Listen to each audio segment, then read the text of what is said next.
Attention mga SSS pensioners, SSS survivor pensioners, maaari bang makapag-avail ng SSS pension loan? Magkano ang pwedeng makuha? Mamaya-maya pag-uusapan natin na. Hello mga ka-vlogs! Welcome dito sa aking YouTube channel.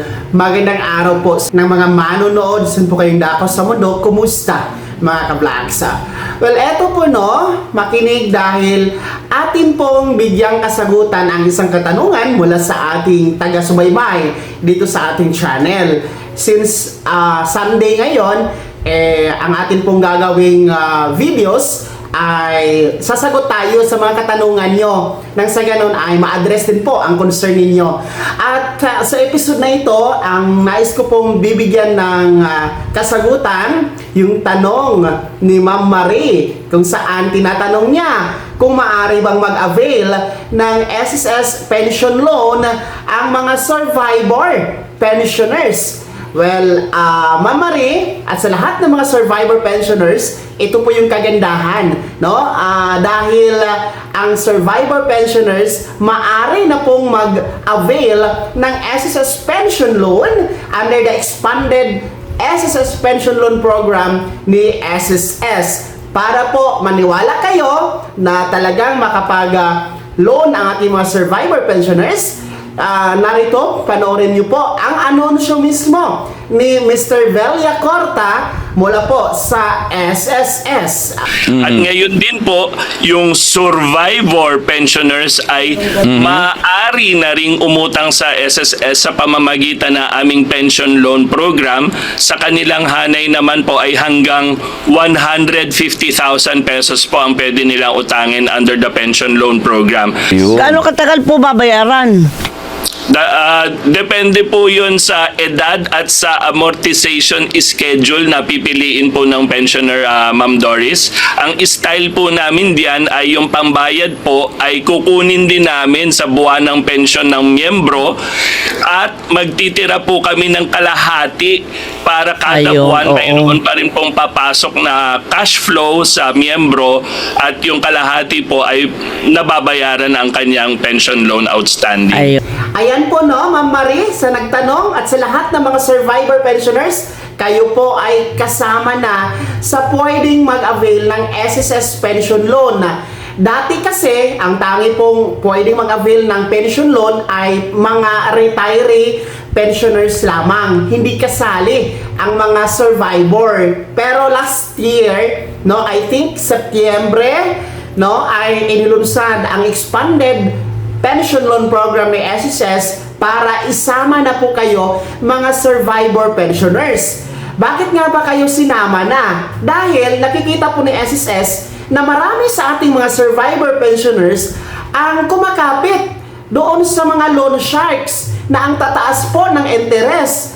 Kinukuha pa yung ATM card bilang garantor at nalulugmok talaga no, sa loan ang ating mga survivor pensioners. Kawawa din po. Kaya naman, naisipan ni SSS na isama din po kayo sa pension loan program na maaring mag-avail. Ha? Mga survivor pensioners. So magkano nga ba ang pwede nyo pong ma-avail na pension loan, mga survivors? Well, ayon po sa SSS, up to 150,000 pesos ang maaari nyo pong mahiram kay SSS. Sinasabing up to 150,000 dahil nakadepende po ito, nakadepende po yan sa inyong monthly pension kung magkano o gaano kalaki. Kasi meron tayong mababa, merong average, merong mataas na pensyon na tinatanggap. Siguro yung mga nasa mababa, yung mga nasa 2,000 mahigit lang ang buwan ng pensyon, wag na kayong mag-expect na aabot kayo sa 150,000 pesos ang maaari nyong i-loan, no? Siguro yung mga nasa 20,000 pataas, yun po yung mga maaring aabot sa 150,000 pesos mga ka-vlog. So depende talaga ito kung gaano kalaki ang inyong monthly pension. Anyway, sa mga nagtatanong sa akin kung magkano ba ang maaari nilang i-loan, naku po, hindi ko alam kasi ang SSS mismo po ang magkukompute niyan. Well, anyway, sa inyong my.sss account, meron po dyang loan calculator. And pag pindot nyo po doon sa pension loan, ay automatic makikita nyo naman po ang computation kung magkano ang ma-proceed o matatanggap ninyo base sa inyong monthly pension, mga ka-vlogs.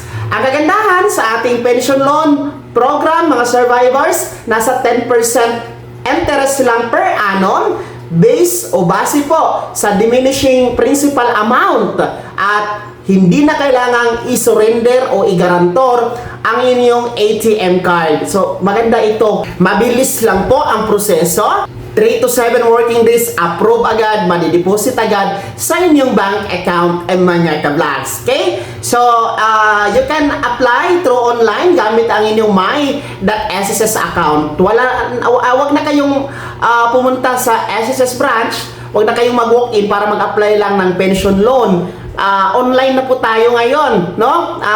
Gamitin nyo po ang inyong my.sss account. And sa mga wala pang my.sss account, mag-register po kayo, mag-create po kayo, no? Magpatulong na lang po kayo ha sa mga may alam, no? Diyan sa inyong bahay, mga ka-vlogs, kung paano mag-register, mag-create ng my.sss account. And paalala po, ang atin pong SSS pension loan ay babayaran po ito automatic kaltas sa inyong buwanang pensyon, pero kalahati lamang. Ang kalahati ititira po para sa inyo, nang sa ganun meron naman kayong magagamit, no? So kalahati lang talaga ang i-deduct. So wala na kayong iisipin dahil automatic naman po yan i-deduct sa inyong buwanang pensyon, mga ka-vlogs. At yan ha, Ma'am Marie, at sa lahat ng mga survivor pensioners, no?